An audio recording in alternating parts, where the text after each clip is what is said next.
Hello listeners, Jordan here. I just want to let you know that you can listen to Nighttime early and ad-free on Amazon Music. Include it with Prime. What you're about to hear is the next entry in Nighttime's Canadian Gothic series. In episodes branded as Canadian Gothic, stories are shared that are darker and more disturbing than what you're probably used to hearing around here. Listener discretion is advised. You are listening to Canadian Gothic, a series by the Nighttime podcast. Hello listeners. The stories you're about to hear take us to the city of Toronto, Ontario. More specifically, they take us into the many trains that twist and turn below the city surface, and onto the buses and streetcars that rumble their way around above it. The TTC, or the Toronto Transit Commission, is the public transit system that services Toronto's diverse population. Using a mix of subways, buses, and streetcars, the TTC is Canada's largest public transit system. With nearly 2 million riders each day, the TTC is the setting for many events. Babies have been born on their vehicles, countless love stories begin there, old friends are reacquainted, and of course, there's a lot of crime. Robberies, assaults, frauds, and yeah, there's murder too. And that's what we're going to be discussing tonight. In this episode of Nighttime, I'll be joined by Canadian crime video creator Madelayne Klein to discuss 4 stories of random, unprovoked murder on the Toronto transit system.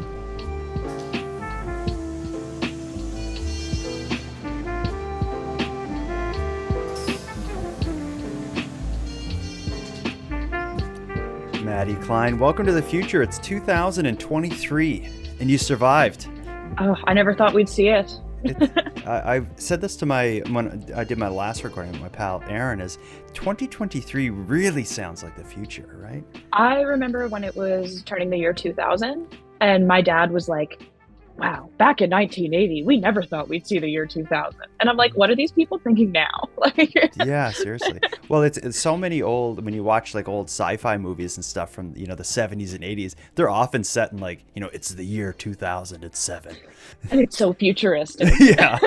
But no, 2023 is kind of wild. But what a lot of people say, and I agree with, is it just feels like the longest ever 2020. Like COVID and all that stuff just made it drag out.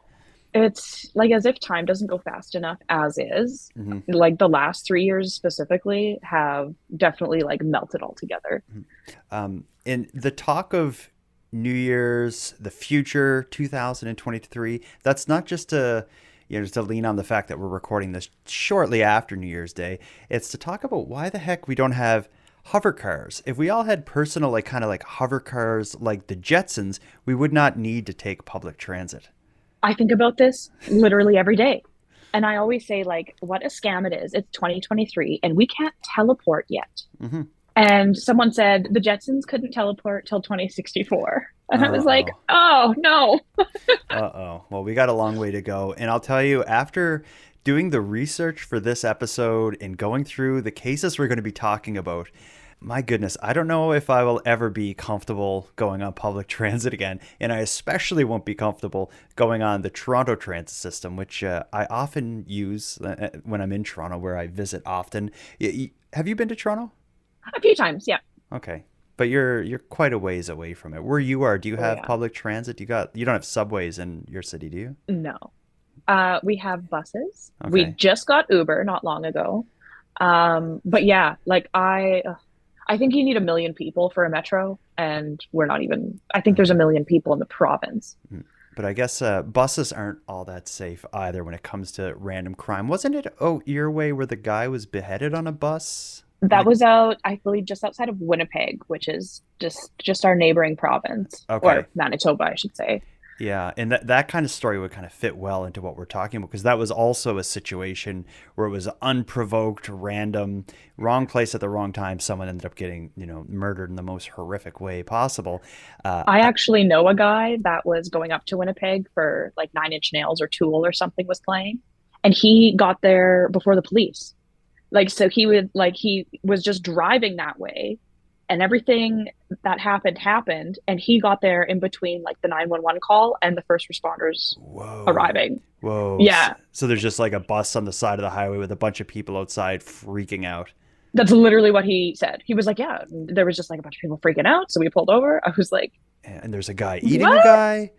Yeah, so yeah, Wow. you're right. That would be a good story for this To series. fit into this. Yeah, because it's when that happened, for people who don't know, we're talking about the Greyhound. I think people often will refer to it as the Greyhound bus attack, where it Yeah. was a man suffering from mental illness in the middle of a bus ride, took out, like, I think a knife and stabbed the Yeah. guy in front of him, chopped him up, started to eat him, and other passengers couldn't stop him. They had to just wait and let it happen while they waited for the police to arrive. And that Yeah. man, the man responsible, as far as I know, is a free man now, living in Toronto, having gone through treatment for, whatever mental illness led to that. That's correct. I want to say this happened in 2008 and he was released in 2018.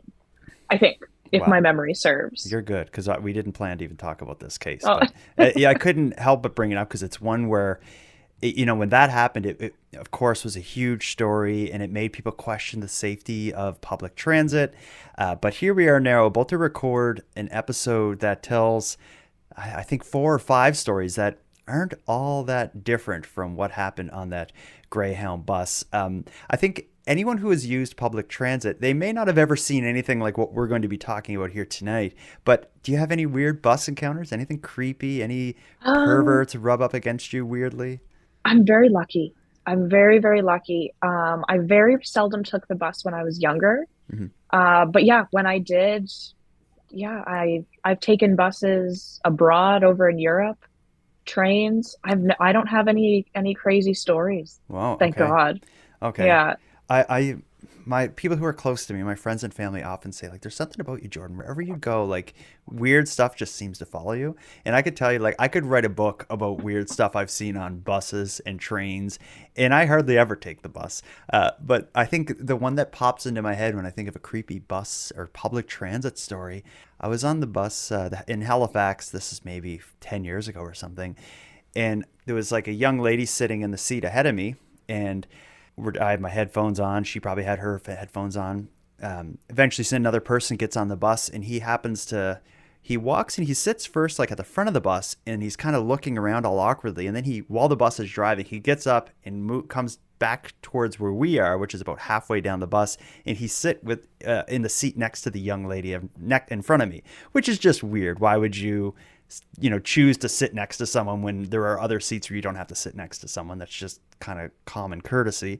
Oh, this poor girl. And anyway, and this girl, she's just looking out the window, and she probably senses something weird's going on. But I'm watching from my vantage point behind them, and I see him kind of like lean back, his shoulder, put his hand kind of behind her, and he started touching her hair, really like gently and softly, in a way like you could almost see he's like, she is not gonna notice this. And he did that for a couple minutes. Well, not a couple minutes. He did it for like a couple seconds. And I was about to like say like, hey, like you Can can't. you not? And before, like, as I was watching it, being like, what the hell is going to happen here? She realized it, and she like jumped up and like shouted at him. The bus Nice. stopped. The bus driver got up. The back door to the bus opened, and the guy got out and ran. Nice. Perfect. Well, it was just perfect, but freaking crazy. Everyone on the bus like, what happened? I was the only one that saw it, other than the girl who had her hair touched. I was Um, expecting the bus driver to like Fresh Prince of Bel-Air throw him out of the bus. oh, that would have been very cool.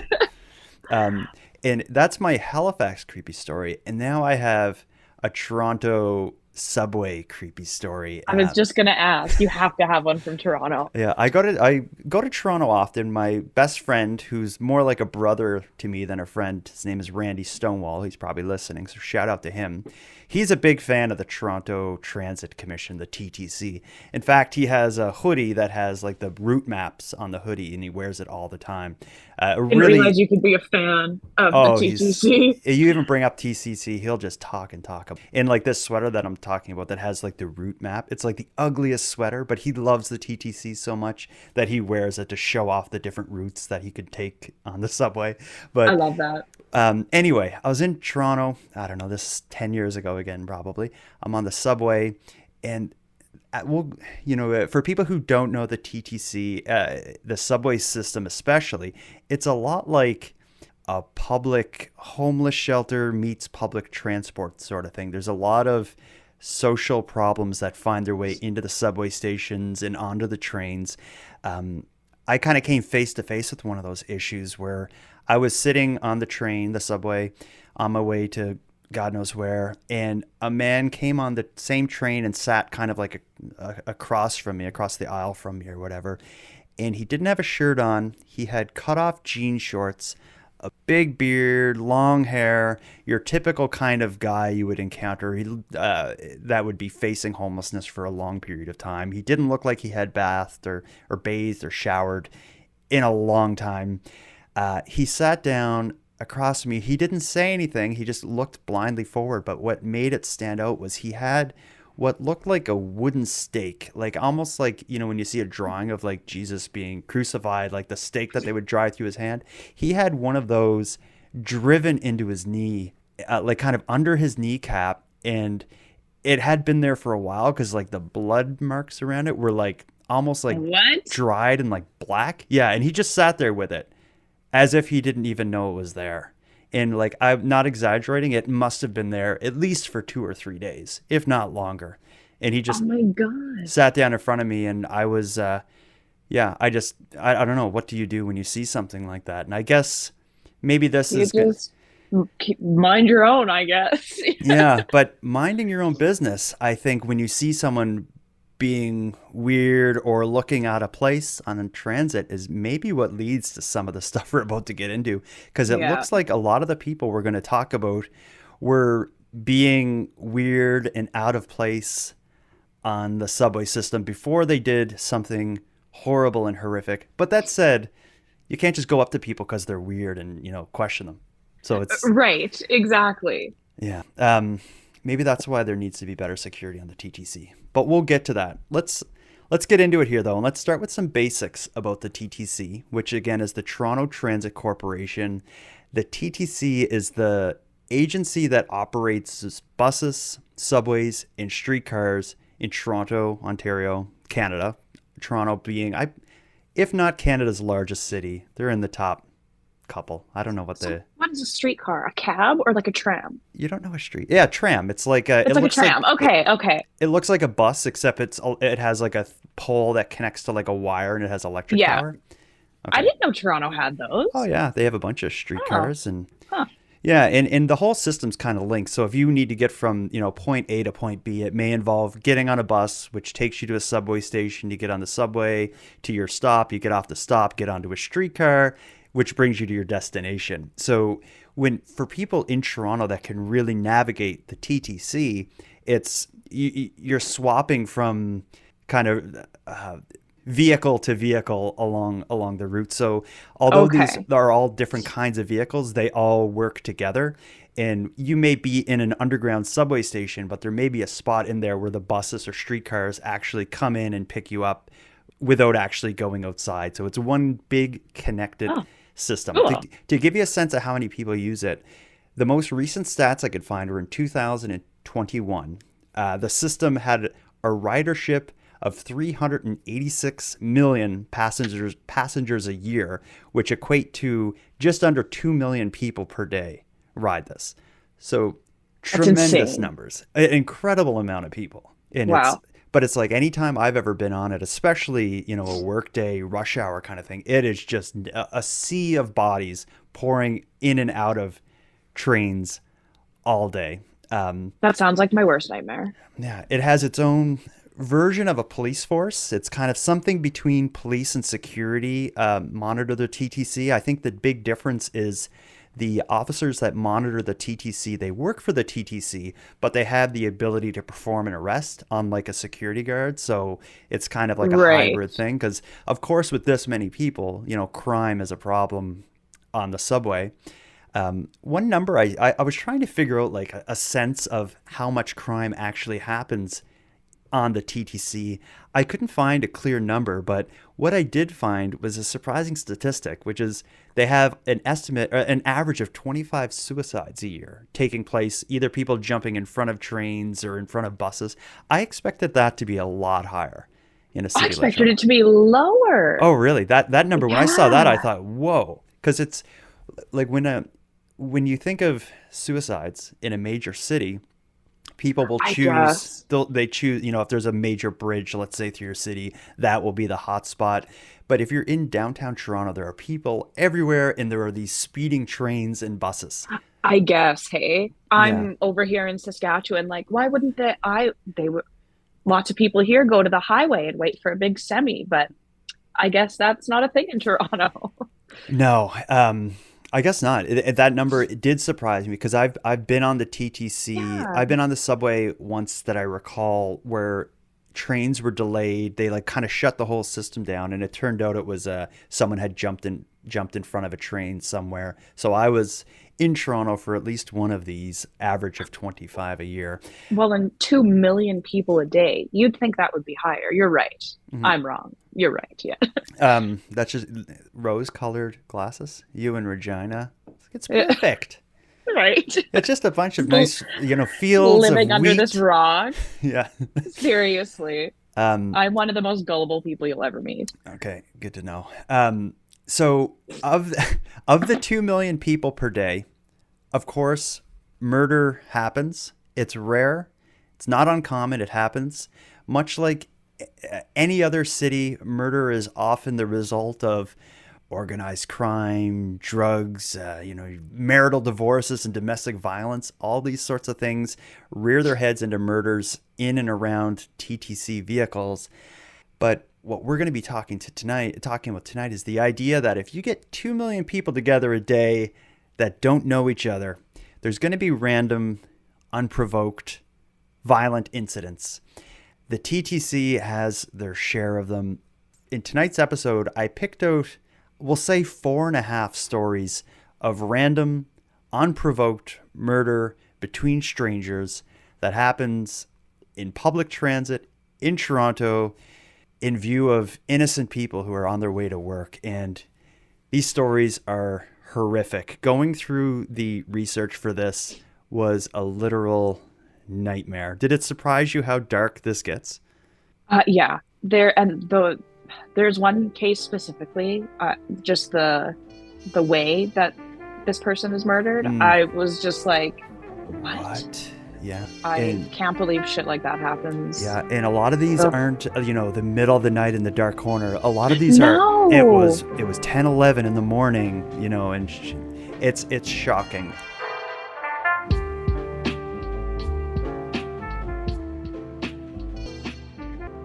What brought this on is just over the last year during 2022, there were 2 high-profile murders on the Toronto transit system that led to kind of this conversation about safety and what could be done to prevent things like this happening on the TTC system.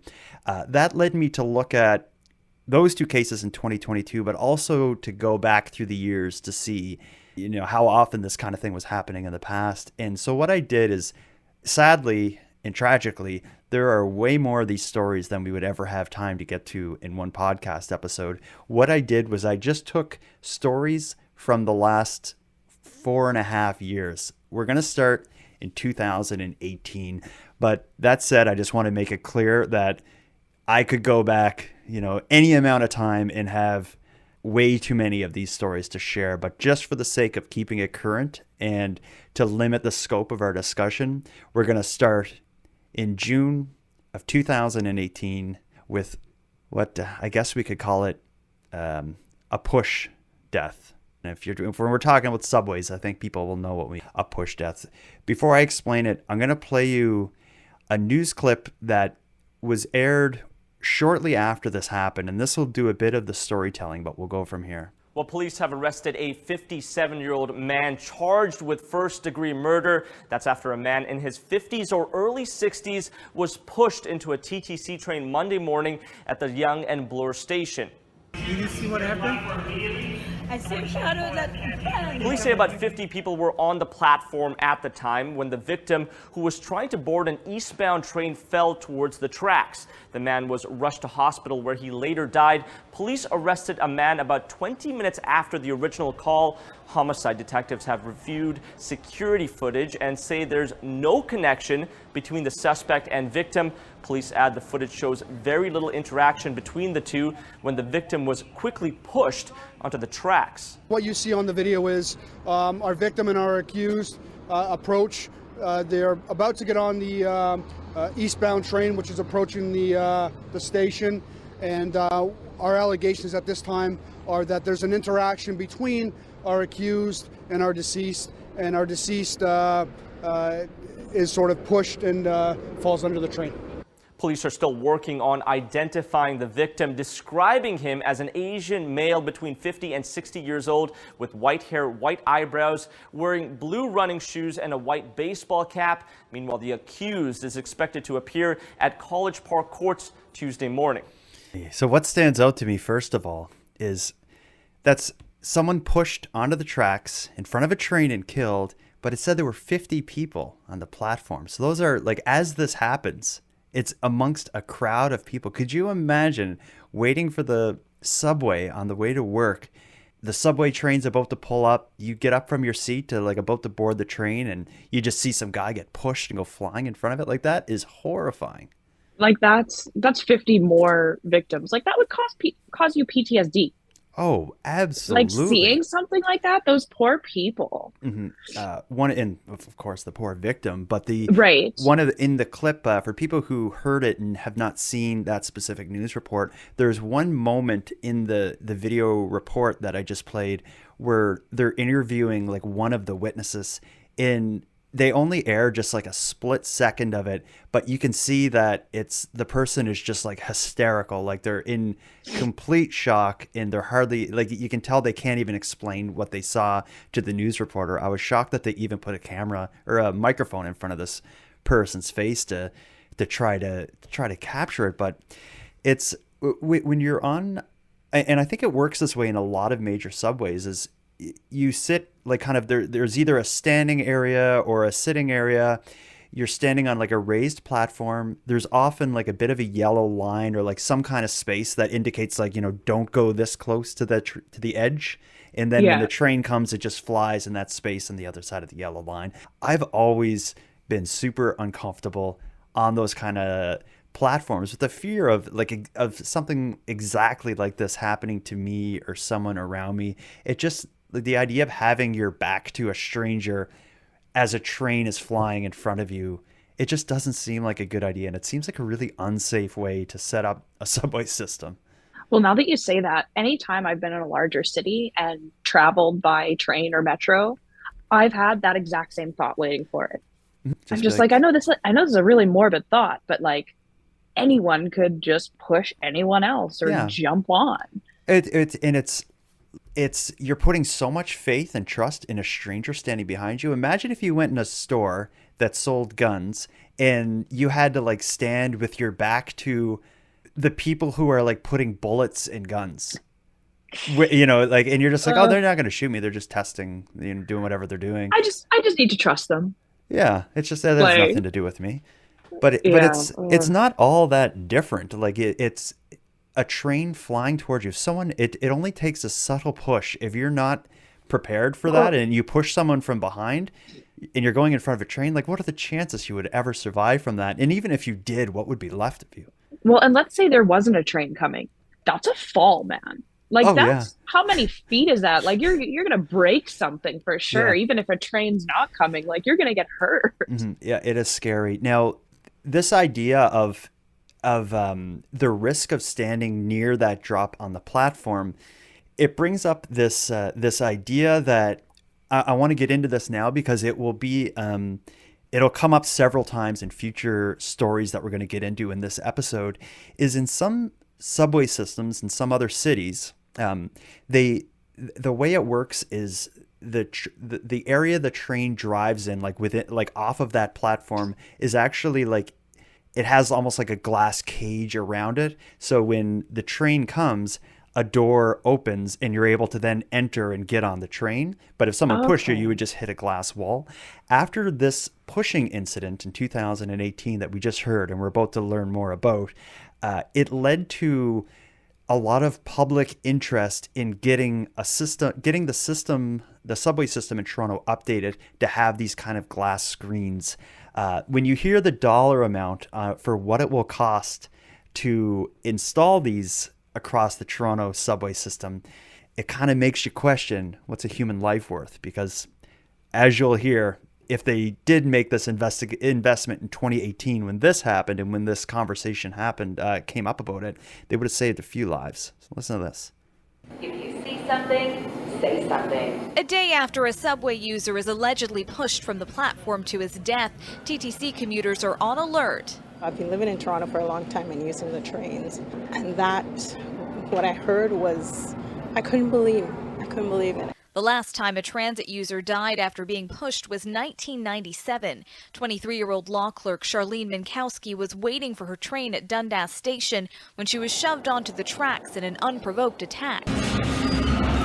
The TTC says it's conducting a feasibility study on whether to install safety barriers along the edge of subway platforms. This is something that City Council and the Board of Health, for example, have said we need to do. The study was already underway before Monday's incident, although Brad Ross says it has been the impetus for renewed talks. The cost of retrofitting stations to accommodate the barriers isn't going to be cheap, and it's a process that's going to take time. Now, the commuters we spoke to here say for the most part, it's a concept they are on board with if it means greater peace of mind on the commute into work. We estimate conservatively at least $1 billion. The city is keeping an eye on automatic platform screen doors and barriers already in use in parts of Asia and Europe, many installed as a form of suicide prevention. In order to put in platform edge doors, you need to first have automatic train control. Why? Because you have to make sure that the doors of the vehicle line up with the doors on the platform. A process that's already underway. You don't know now. You know, you look at a person and they don't like the way you look, and, you know. Do you think that you'd feel safer if there was a barrier put up here? Definitely. Yeah, I think it would be safer. Like, look at this. But before a plan can move forward, the study has to be complete, and that won't be ready until 2020. Shalima Maharaj, Global News. So, as you hear in the clip, apparently the discussion was already happening before the 2018 push death to maybe get the system retrofitted to have these kind of barriers. The price tag of $1 billion seems pretty wild, right?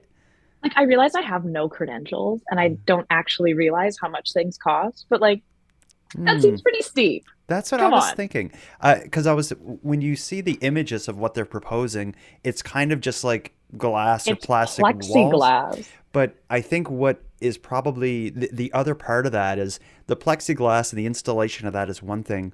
But what they say in the clip is it also needs to be like changes to the train to make it so that they stop like in a certain spot so that the doors line up with the train.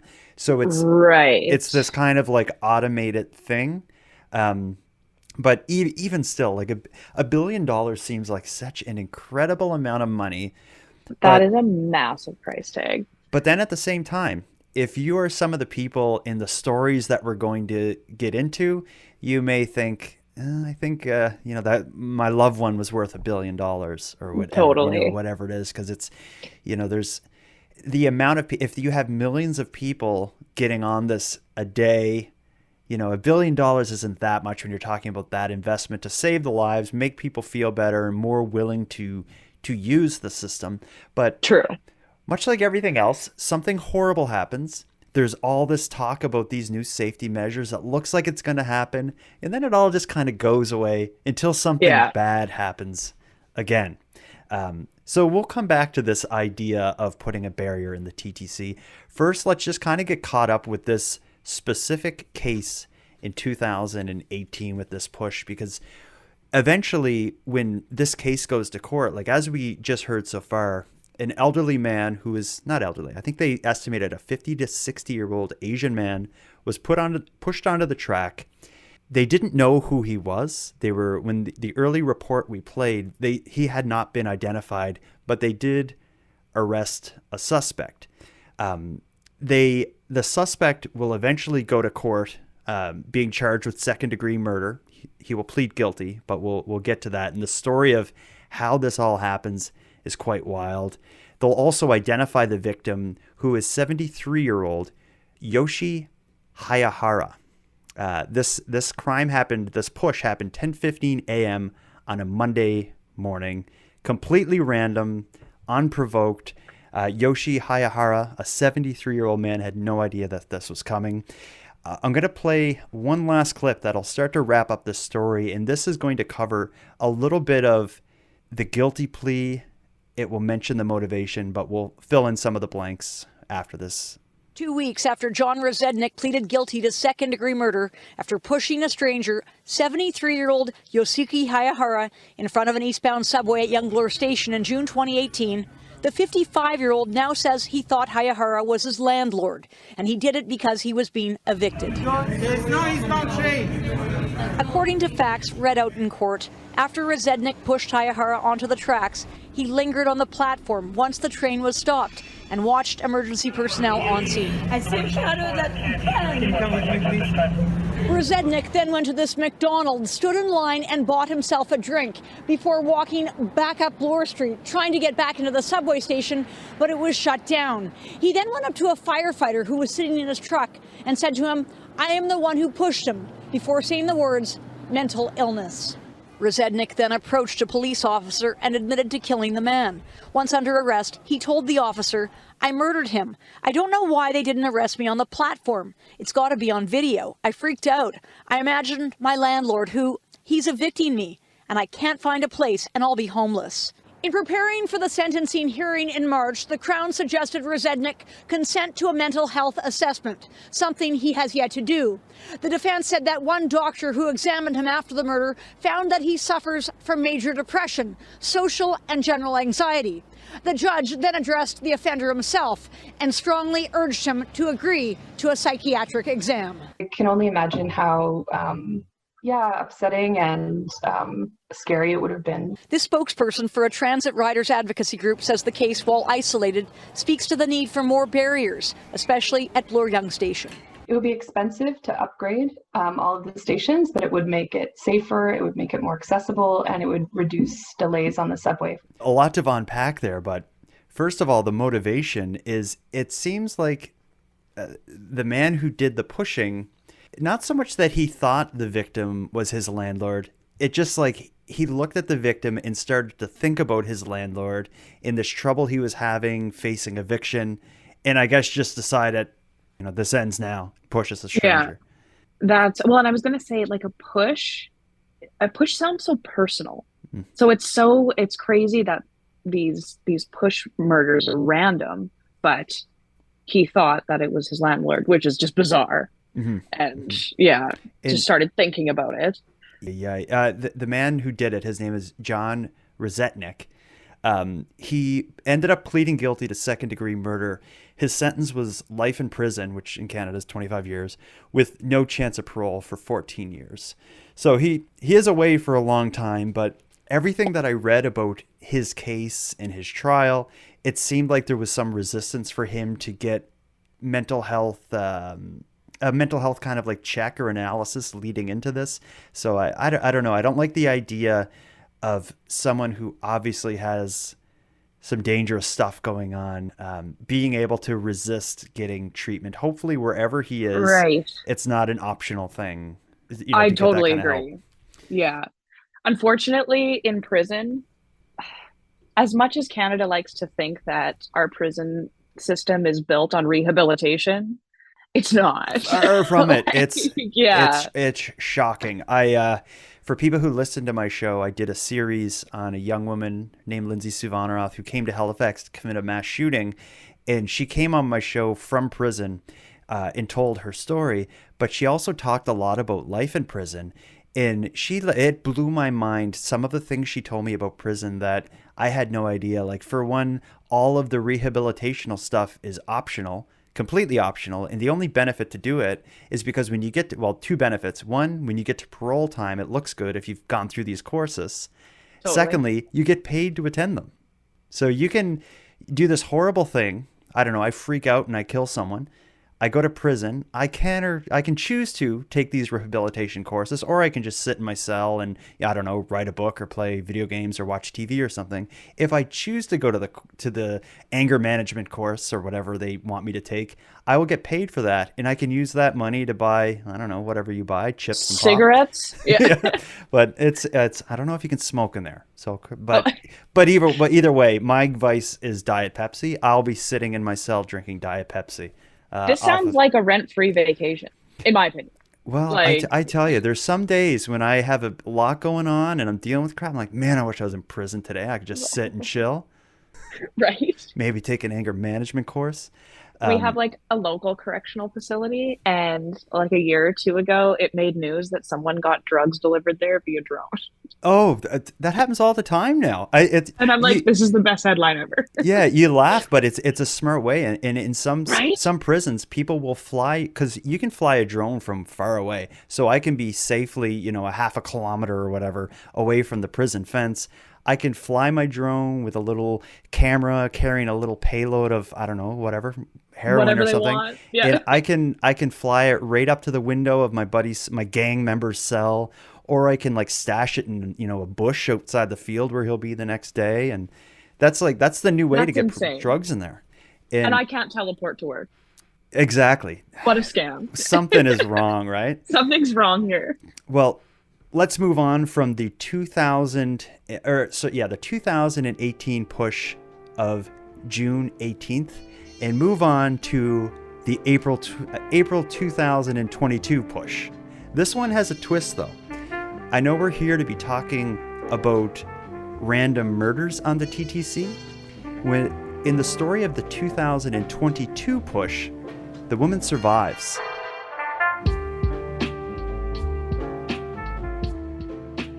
Here's what happened in 2022. We have more today on a CTV News exclusive. A woman who was pushed onto the tracks of a subway is sharing her story. We want to warn you, the details of this attack are terrifying. She was injured but survived. The person accused in this case now in custody. Oh my God, horrible. I actually thought I was gonna die. Like, even though I rolled, I thought the train would chop half of my body at least. Being shoved on the subway tracks could have turned out a lot worse for Shamsa Al-Balushi. She is stunned. She made it out alive. My nose is swollen and there is a cut here. It's crazy. The 39-year-old was on her way home Sunday night waiting at Yonge subway station when she says she was pushed off the platform onto the tracks. This video obtained by the Toronto Star shows the moment it happened. Next thing I know, I'm flying and I'm under the track. I don't know how I got the strength, but I rolled like a roly-poly to the side in there to squish it so the train wouldn't, and I was screaming in pain and people are screaming at the same time and the train appeared. Al-Balushi says she stayed under the platform for about half an hour and came close to the train. It stopped. It stopped beside me. Like, it just stopped. The subway stopped. Yep. Police have charged 45-year-old Edith Frayne with attempted murder, arrested Monday night. They say there is no reason to believe the women knew one another. I feel horrible. I slept in pain. I couldn't sleep. Less than 48 hours after the terrifying incident, Al-Balushi was back on the subway. She has a broken rib, but isn't letting the ordeal get the best of her. It's not a violent city. I don't know. I don't understand this. Toronto's a safe city. This is crazy. Like, what happened is insane. Al-Balushi says to improve safety, she'd like to see more officers on the subway. She doesn't want anyone else to experience such a trauma. So is it just me, or did she almost have like a bit of a sense of humor about the whole thing? She made me laugh twice. Well, how she rolled like a roly-poly? Yeah, like a roly-poly. I don't know what a roly-poly is, but it seems like a weird thing to roll like when someone pushes you in front of a train. But is it an actual thing? Do you have any idea what that is? Well, it reminds me of that show. Like when I was younger, there used to be a show called, what the hell was it? Roly-poly Poly? Okay. And it was like these like weird like alien people. So that's what, and they've got like, they were like circular here. So they were kind of like, I don't know. Yeah, that's all I recalled. Yeah, but yeah. whatever that is, this story is very much like the first one. The difference here, for other than the fact that she survived, is it was caught on video, and the video was leaked. A Toronto kind of blog, newspaper sort of thing released the video of the incident, so it's widely available online for people to see who want to see something like this. But the woman that we heard speaking there, she's walking to get on the walking towards the platform where the train is coming, like towards the edge. You see this little old lady with like a hood up next to her, and at the last second, the little old lady just shoves her down into the ground and off the platform in front of the train.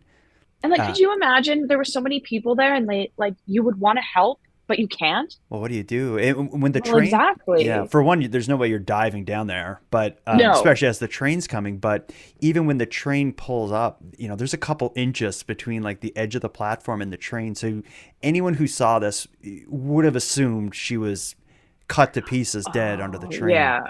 You would never think she would live, but there's enough space under there where I guess she was able to just kind of roll off to the side like a roly-poly, and wound up stuck between probably damp, cold, black concrete and the steel wheels of this subway, probably completely disoriented. And that survival instinct's kicking in, because you were just shoved off of a platform. I don't know if I would have, had the sense enough to roll to the side. No, I hope so. I'm sure with this lady, it's luck, because she could have easily rolled in the other direction and rolled into the other wheel. Right. Because it's like you said, it's if you made that fall, you're falling onto concrete at probably 6 feet or something up. So that would be minimum. Yeah, that'd be a big whack. When you hit the ground, there's no way you would have the wherewithal to be like, I gotta roll here to dodge the train, right. Unless you're like Chris Bourne, unless you're like a superhero, Spider-Man or something like that. It's just luck. Chris Angel? No, what's Jason Bourne? Jason Bourne or Chris Angel, whichever. Yeah, but it's anyway, in this, she manages to survive. They release the photo. The TTC releases, not TTC, Toronto Police release a photo of the woman who did the pushing. There's a very clear shot they have of her that was released. They eventually found her 2 or 3 days later, I believe, in the TTC. I think she was on a bus when she was arrested, or maybe it was another subway, but she was spotted and recognized and arrested. It also came up in that news report. This was one of the things that really surprised me. The survivor who was speaking, if you live in Toronto and you don't have a car, if you want to go somewhere, you got to get in the TTC. So in this lady's case, 2 days later, she limps onto the TTC to get back to work or whatever it is she had to do. That is crazy. Like that poor woman, right? But it is nuts. But then later on, we find out she's the one that actually sued the TTC. Hell yeah. So hopefully she won and she doesn't have to use it anymore. Well, this is pretty recent. This only happened. Or hopefully she wins, I should say. You're right. Yeah. So this isn't that long ago, but it's, but yeah, she did sue. I have a clip I'm going to air that discusses a bit of the particulars of her lawsuit. Let me just. It was an incident that shocked the city and left a 39-year-old woman in ongoing physical and emotional pain, according to a statement of claim filed against the TTC. The incident happened on April 17th. Shamsa Al-Balushi was waiting for the subway at Bloor Yonge Station when she was shoved onto the tracks and into the path of an oncoming train. The way I fell, the way I was pushed, is just crazy. Days after the incident, Al-Balushi told CTV News that she had suffered a broken rib. Now, in court papers, her lawyers allege she continues to deal with ongoing neck and back pain, along with emotional trauma, insomnia, anxiety, and depression. The suit alleges that the TTC failed to implement sufficient safety protocols on the subway platform, failed to provide regular supervision of the passengers, did not have adequate surveillance, and failed to promptly respond to the incident. Toronto police arrested 45-year-old Edith Frayne several days after the incident. She has been charged with attempted murder. Her case is currently before the courts. The statement of claim, which seeks damages of $1 million plus legal costs, alleges that the incident has affected Al-Balushi's ability to earn an income and that she's forced to continue to use the TTC as she does not own a vehicle, something the suit says has contributed to the deterioration of her mental health. None of the allegations in the suit have been tested in court. Yeah, so I'm on her side in that lawsuit. Absolutely. And I think something that will really work in her favor, I would think, when this comes to court or whatever happens, is the fact that what we heard earlier in that 2018 push, we hear them talking about this solution, which is, that barrier. We hear them say, we've been talking about this even before someone was pushed in 2018. Here she is in 2022, 4 years later, getting pushed in front of a train. And there's no question. She survives this, of course, but there's no question that this took a hell of a lot out of her. And I don't know this person, but I can confidently say she's not the same person she was before this, having survived it and being forced to continue to ride the TTC. That's just bizarre. And not only that, but so soon after, 2 days after, I'd be taking like a month off of work. Like, that's insanity. Like Uber should sweep in and give her like a free lifelong membership just as a statement. Oh, that's a great idea. Just as a statement. Yeah, just be like, don't take the TTC. Like, this is what we'll do for you. No doubt. They should, right? But it still is before the courts. There's no new updates or anything to give on this lawsuit. I could not even find the particulars of exactly what she is asking for. But whatever she gets, I will confidently say now in advance that it's not enough. And the TTC should not put her through the trouble of even having to sue them. They should fix the problem. And it's $1 billion, but it could have easily been now a second life that is lost as a result of simply being able to push someone into the front of a train because you are having a bad day or have a mental health issue or the two mixed together. Totally. And like we said at the beginning when I was discussing kind of the way it feels in the underground subway system, is it does feel like a mix between a homeless shelter, a crisis outreach center, and a public transit system. If you're going to allow all this stuff to be mixed together, pump 1.8 million people through it a day, you got to keep people safe. If not, people are going to be dying, and their loved ones and their estates are going to be suing the pants off of you. Rightfully so, I say. Exactly. Well, and it's like the TTC has been around a long, long time. Mm-hmm. And I believe in the first case we talked about from 2018, they mentioned a push case from 1997. Mm-hmm. Mm-hmm. Like, this has been going on a while, you guys. Yeah. Well, and it probably wasn't $1 billion back in 97. During my reading and stuff for this, I also found there's a Wikipedia entry. I don't know if you use Wikipedia a lot, but it's like a separate Wikipedia page that's called like Incidents on the TTC, and it goes back the history of the TTC, looking at crime, murders, all sorts and things. And it's shocking how often push, unprovoked, random incident, it comes up over and over again. And again, we are only looking at June 2018 to present.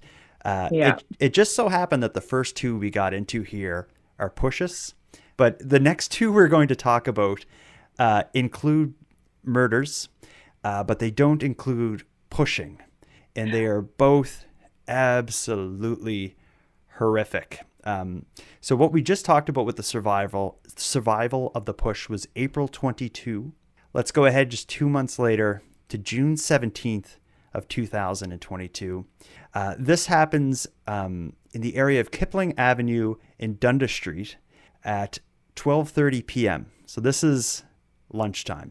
This is absolutely horrific and unimaginable what happened to this victim and what other people on this wasn't on a subway, this was on a bus, what people had to witness and went through with this. Listen to this. The call to police came at about noon. It was reported that a man was attacking a woman on board a TTC bus. The man was then alleged to have poured some type of liquid substance or an accelerant on this woman, and then ignited that substance, causing a fire and causing the female victim to burn. Constable Alex Lee says a number of Good Samaritans provided aid to the woman before first responders arrived. The woman suffered second and third degree burns, described as life-altering injuries. A 35-year-old man is in custody and charges are pending. preliminary investigations have led our investigators to believe that this is a random attack. TTC riders and nearby residents are on edge. Daunting, to be honest, especially being a woman. If this is the case, if someone is being burnt, especially on the subway, does not make me feel safe at all. My girlfriend lives in the area, and it's pretty scary. She's scared to take the TTC now. I understand their concerns. And I do like to remind people that we move hundreds of millions of people every year without incident. The incident is just the latest in a string of violent attacks on TTC property. In April, a 21-year-old international student from India was shot and killed outside a subway station. 10 days later, a woman was pushed onto the subway tracks but survived. Police made arrests in both cases, and TTC surveillance was pivotal. And we agree to continue the relationship of working together for this investigation and with the deployment of staff and how we continue to have the TTC remain safe. The TTC has made it a priority to add more visible special constables and security cameras at their stations. 28 years old, on her way to work in the middle of the afternoon on public transit, and a complete stranger pours gas on her and sets her on fire in front of people. And I realize mental illness is a huge, plays a massive role in almost all of these stories. But what a way to attack someone. I know. It's because the push seems like it's this sudden thing where you just push someone. Even like a stabbing is a bit different as well. But the idea of I have gas and a lighter, and I'm not only do you have two compounds, but that takes planning. You would think, yeah. That's. Ugh. But this one, we don't know a lot about who did it and why, or what evidence is against them for this, because this only happened several months ago. This was June of 2022 that this happened. Yeah, right. 6-7 months ago, but the wheels of justice move slow. At this point, though, we do know a bit.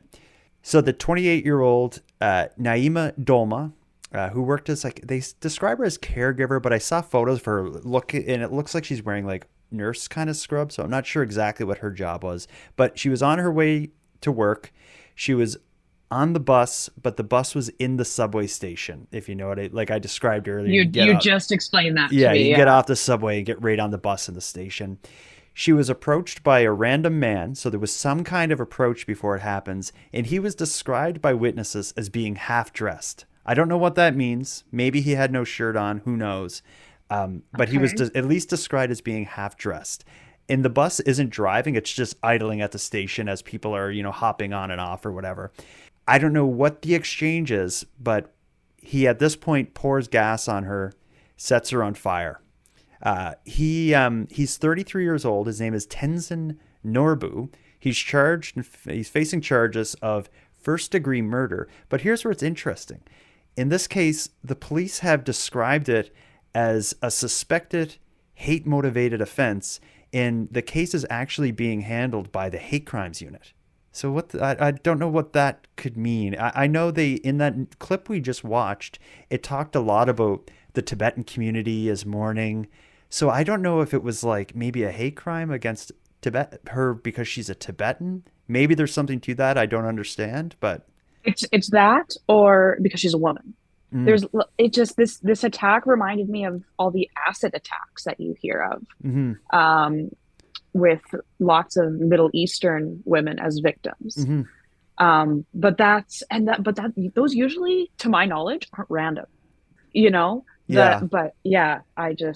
Now that you say that, I wonder, can a hate crime be misogyny? Can a hate crime be against a certain I don't know, because gender? In Toronto, we had the van attack, which was the incel motivated attack by Alec Manassian, who rented a moving van and drove it down the sidewalk with the plan of just killing women because he identified as a incel, which is the involuntarily celibate.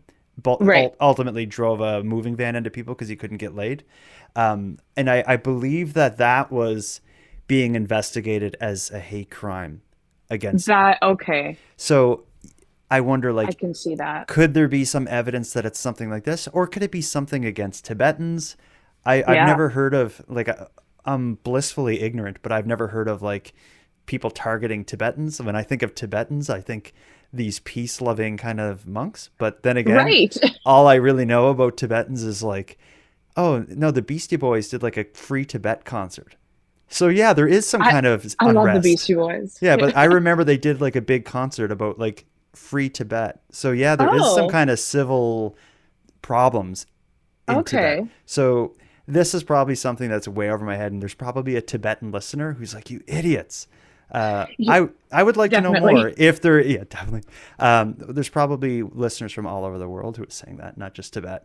But I would like to know more about what leads them to say that this is a suspected hate crime. They clearly know more than we do, and the guy who did it, and I think we can safely say he did it because he did it on a bus in front of a bunch of other people and then got arrested.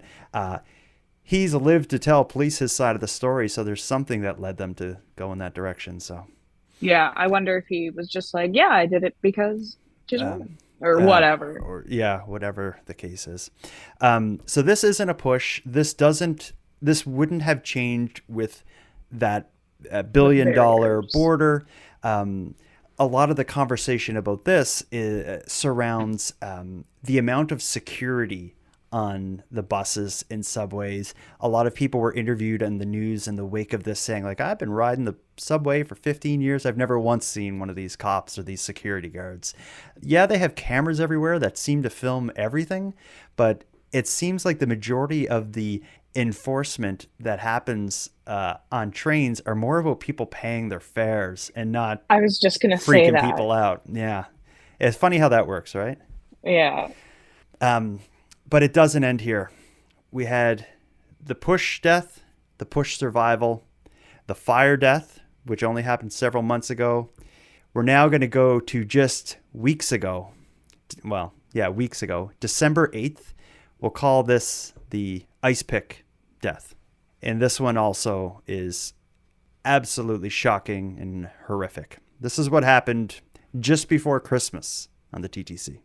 It was just after 2 this afternoon when Toronto police were called to High Park subway station. There was a 911 call that came in for High Park subway station indicating that there was a man armed with a knife on the train. When first responders arrived, they found 2 women, police say in their 20s or 30s, who'd been stabbed. Both were rushed to hospital by emergency run. One has since died. The other is in stable condition. It appears that there was only one person that was responsible for the wounds that were inflicted on the 2 female victims, and he has been taken into custody. News of the attack shocked those in the area. This is shocking. I don't know if it's a random attack on these women, but to be at a subway in the middle of the day and get stabbed is just not it's not the Toronto that I remember. Police say at this point they don't know if the victims knew their attacker or if there'd been any previous interaction. Questions that will now be part of an investigation that is underway. The level of violence that's been taking place in the city is a problem. So that one is, this case is starting to sound a little bit more like the fire one. This involves a man on the train stabbing 2 women. One of the women will die from her injuries. One, fortunately, will survive. And the man will be arrested at the scene. I believe he, unless I'm mistaken, we'll hear a bit more shortly, but I believe he just stood around after it happened, which is kind of shocking. I've seen photos that were released of just before the stabbing, and I think some just after, of the man just kind of standing there on a subway.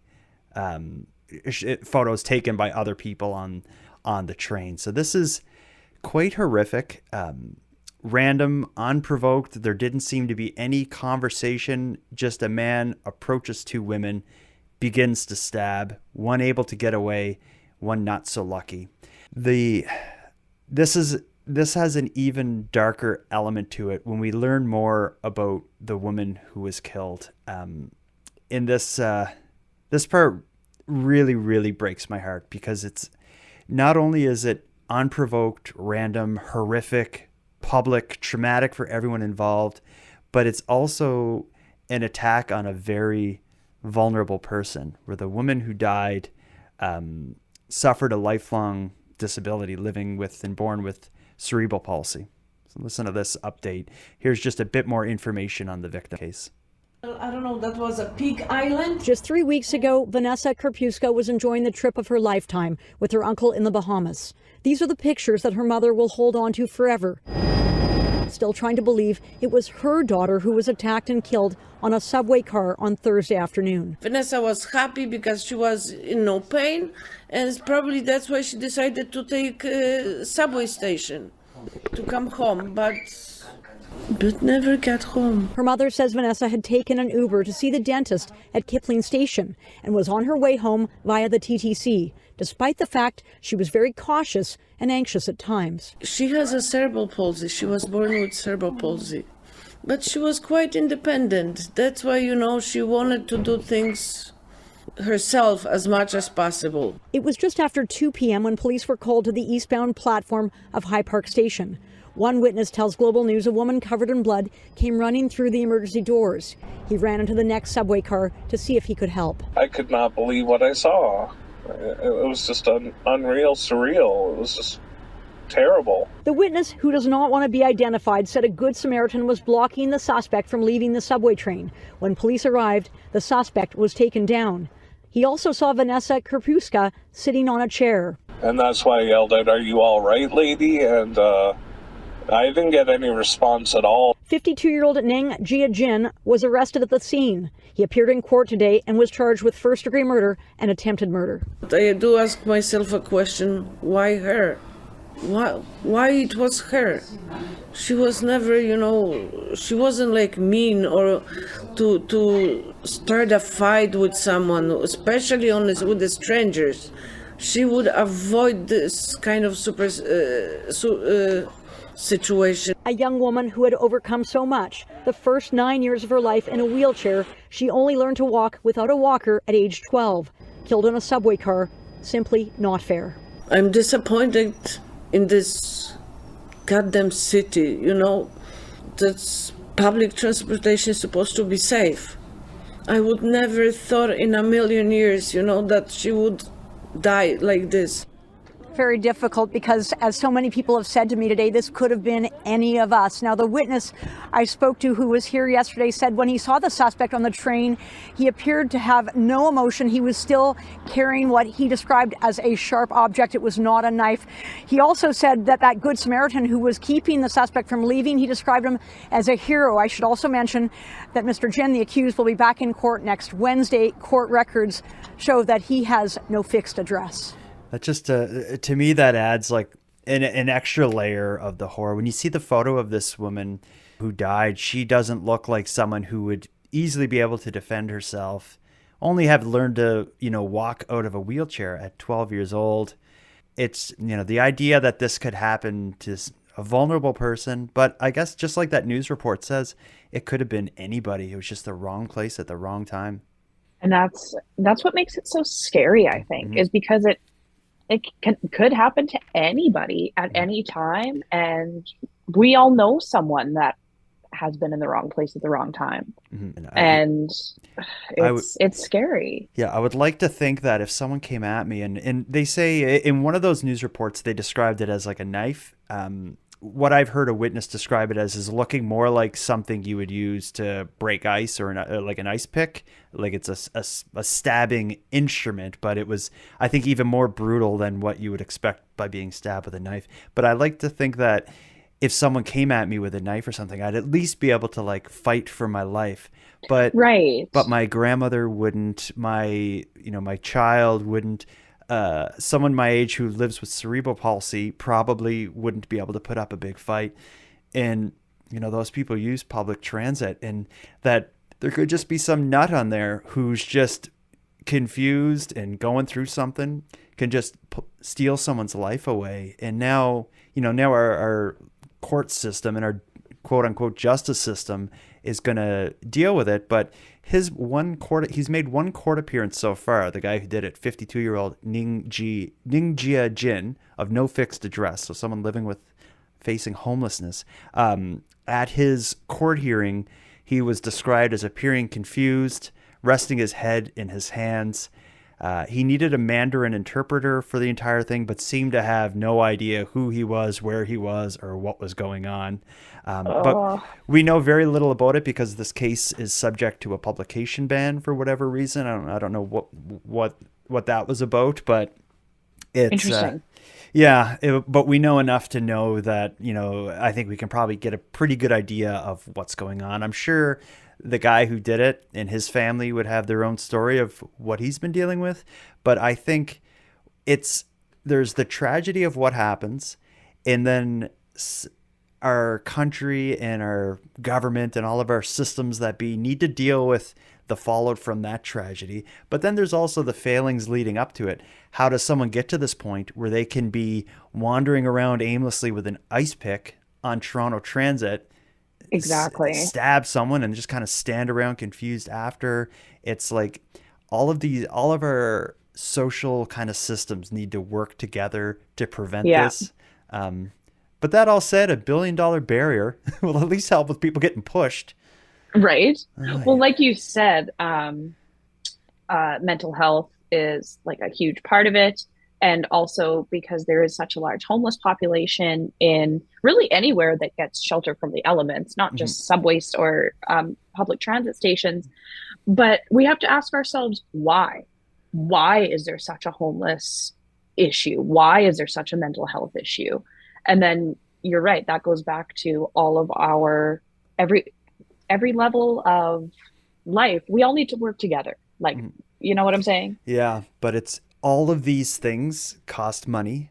And government hates spending money. Taxpayers hate paying taxes. And as a result of all this, the cracks that exist just seem to be getting bigger and bigger and bigger all the time. And where you see, when people are falling in these cracks, where you seem to find them is in these kind of dramatic news reports of some horrible thing happening. And, you can read the horrible thing and the news of the horrible thing and react to it like we are tonight. But if we really dissected the backgrounds of these people, I'm sure there would be this whole other angle that you could take some of these cases from to find, like to answer the question, like what made, any one of these people do these things. I am sure the answer to that question is long. It would involve psychologists, experts on mental health, and the systems that aim to, prevent these credentials neither of us have. No, absolutely not. I think looking at these stories, 4 stories pulled from the last 4.5 years, which really make me uneasy about public transit. But again, I need to consider the fact that 1.8 million people ride the system a day, and we've pulled 4 stories. But these stories are so horrific that even if it is one in a million chance, I don't want to take this chance. That's still a chance, and there's still going to be that one. Someone has to be that one. That many people in any area, you're bound to have issues like that. Like 2 million people a day, that is so many people. Oh my God, like that's staggering.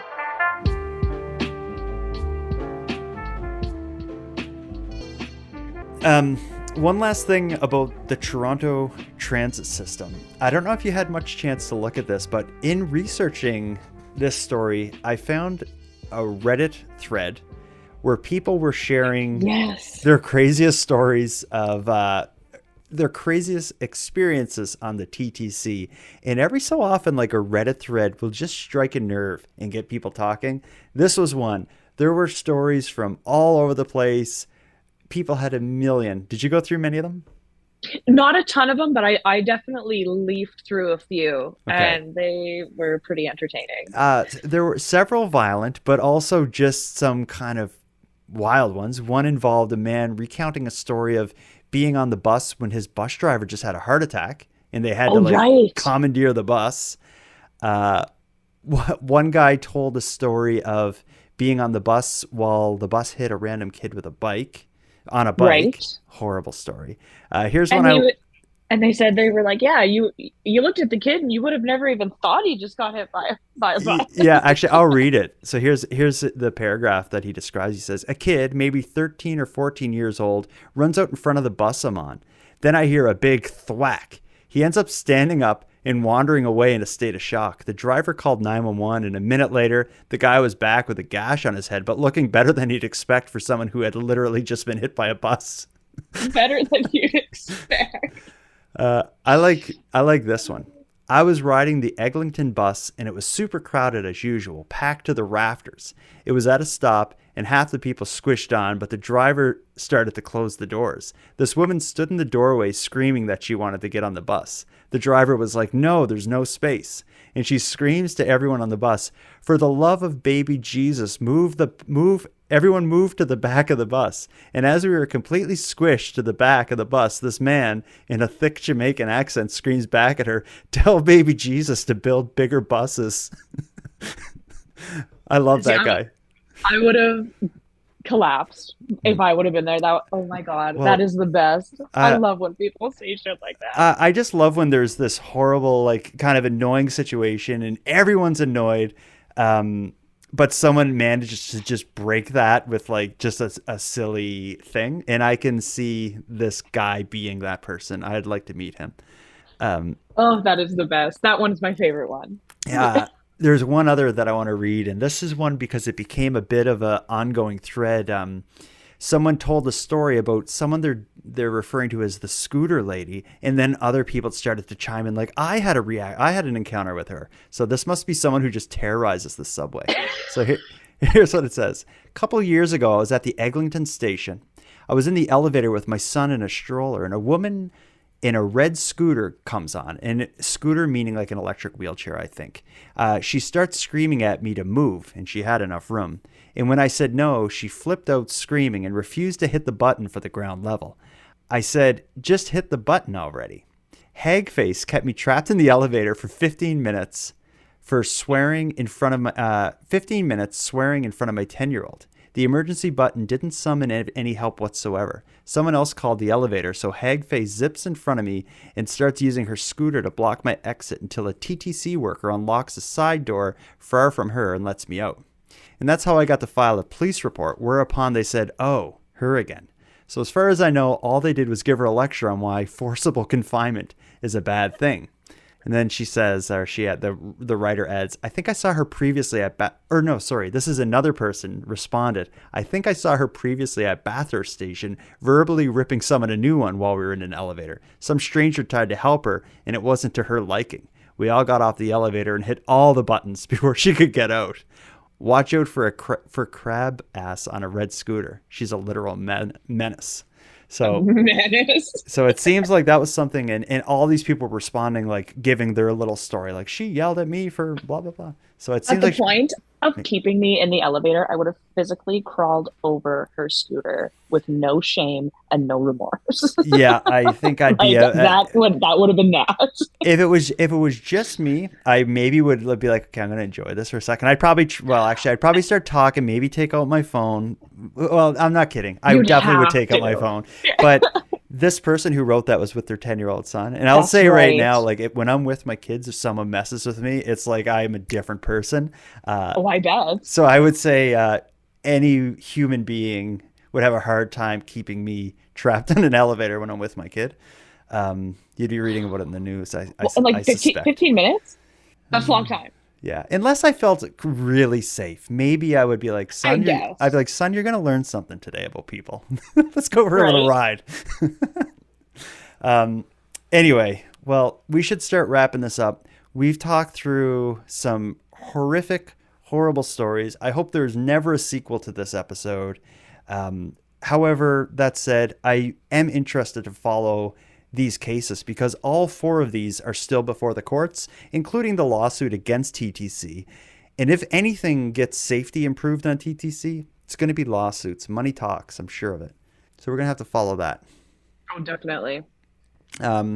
Maddie, before we wrap this up, I know you're always busy. You just published a new video. Do you got anything going on you want to tell us about? I'm doing my next YouTube video is going to be about the Shell Lake massacre that happened in 1967 in Saskatchewan. That was a bombing, right? No, just randomly, some guy from a little small village in Saskatchewan, he had actually been released from the North Battleford Hospital 3 weeks prior. But yeah, he just got into his car one day and picked a random house right outside of Shell Lake, Saskatchewan, and murdered the entire family of 9. Wow. So okay. So that's the case I'm going to do next. And so that'll be posted sometime next week.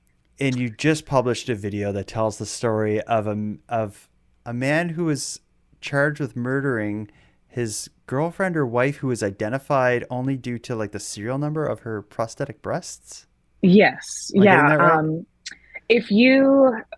right? I especially liked talking about that case because it kind of intertwines with early 2000s reality television, which I'm a huge fan of. Okay. But yeah, back in 2009, the Reader's Digest version, a guy from Calgary ended up getting picked to go on a VH1 reality show. He did very well. He got picked to be on another VH1 reality show, but in the midst of that, he met and quickly married a 28-year-old model named Jasmine Fior. And just the relationship was toxic right from the beginning. There's speculation of why they got married in the first place. He needed a green card, whatever. But he ends up murdering her, removing her teeth and her fingers, and then they had to identify her by the serial numbers on her breast implants. Wow. That's a so wild one. Yeah. And that video's on your YouTube channel now. You've already put that out. It is. Yep. That one's posted and ready to go, and you can give that a watch. In our next one, you and I will be doing probably within a week or two the disappearance of Kenley. It's now a popular, well, I don't know popular, but it's now a documentary that a lot of people are writing me about, an Amazon Prime documentary. I'm going through it now, and I'm excited. I think I'm on the 3rd episode. Okay. I'm in the middle of that. I'm just getting to the second. Probably tomorrow night is when I'll start the second, but we'll get that done, and then we'll chat about that within a week or two. I'm looking forward to breaking it down with you. Me too. All right, it's Maddie. A good case. So. Yeah. Well, I'm always a pleasure to talk to you. Look forward to our next talk, and I thank you for your time on the show. Happy to have you. Thank you for having me, as always.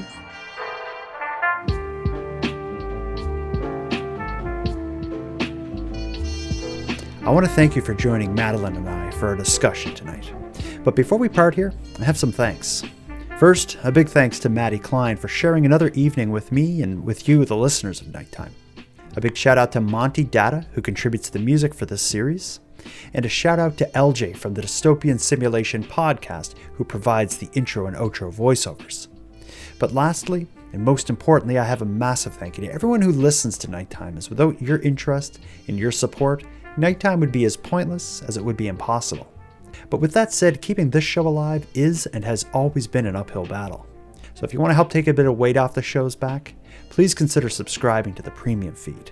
Not only does the premium feed fund the creation of the show and make it possible, it'll give you more of each topic than you'll find here on the free feed, as I'm adding exclusive content regularly and maintain a full back catalog of episodes only on the premium feed. So for about the price of a cup of coffee, you can go premium at patreon.com/nighttimepodcast. And on that topic, I also want to thank the newest subscribers.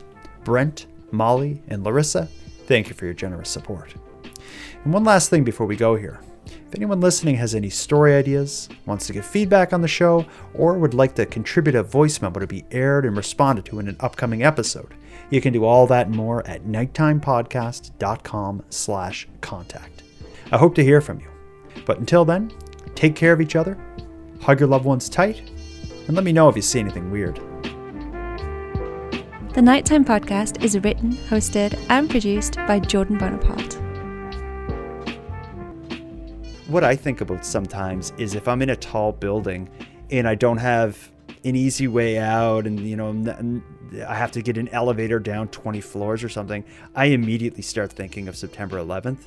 And it's like the chances of an airplane flying into a building in Halifax are pretty low, but I'm like, I don't want to be up here. Yeah, I don't want to be And up here. I am the same on the TTC. or any bus. I don't like crowds to begin with, even if I'm at the Yeah. mall and it's like leading up to Christmas, let's say, when the malls are packed. I was like, I don't know about that. I used to be such a social butterfly, and now I'm like, a large group of people, no thanks. Yeah. I'm good. I'll do concerts. I'll still do a good concert, but yeah, a Well, busy mall, not for me. They're not safe either. That whole situation in Vegas, the shooting. My dad was there, not at the concert, but in Vegas when that happened. Wow, really? Yeah, it was nuts. Yeah. So what we're talking about, for people who don't know, there was a large like country concert festival. Something like that. And some man rented a hotel room that would have given him like I don't know, he's 15 stories up, and he would have had a good view of the concert grounds. And he brought a bunch of high-powered automatic firearms into the hotel room with the plan of just shooting down at concert goers. And that's exactly what he did. And it's horrific, random, bunch of people died. Your dad was there. That must have been wild, because I'm sure the city was shut down after that. Yeah, it was crazy. Well, they always stay off strip, him and his girlfriend, and I can't remember how that went. But yeah, I think they had gotten there like that day or just a few hours before, and then I hear that. I wake up and I hear this happen, and I'm just like, what the hell? Oh, that's right, because they were walking on the strip, and then a bunch of ambulances flew by, and they were like, oh, what's going on? And yeah. Also the same weekend that Tom Petty died, or the same day. Oh, really? Yes, I'm a big Tom Petty fan, so I always correlate the two. You see things in like pre and post Tom Petty's death. Pretty much. Since you're a Tom Petty fan, I'll tell you one of my horrible stories. Is Tom Petty played in Halifax, I don't know, not long before he died. And I'm also a huge Tom Petty fan, but it was on a school night or a work night for me. Oh, no. And I was like, tickets are $100. I'm not going to miss the money, but it's like, I got to work at like 8 the next morning. And I was like, no, I'll see him again. And then it was like, shortly later he died. And then not long after that, actually, I don't know who came first, but I think not long after I didn't go to Tom Petty and he died, Prince came to Halifax. And if there's an artist I like more than Tom Petty, it's Prince. And I was like, it's a school night. I'm not going to go. You have to stop doing that. I know. So it's like I am responsible for what happened to Prince. So the way I see it.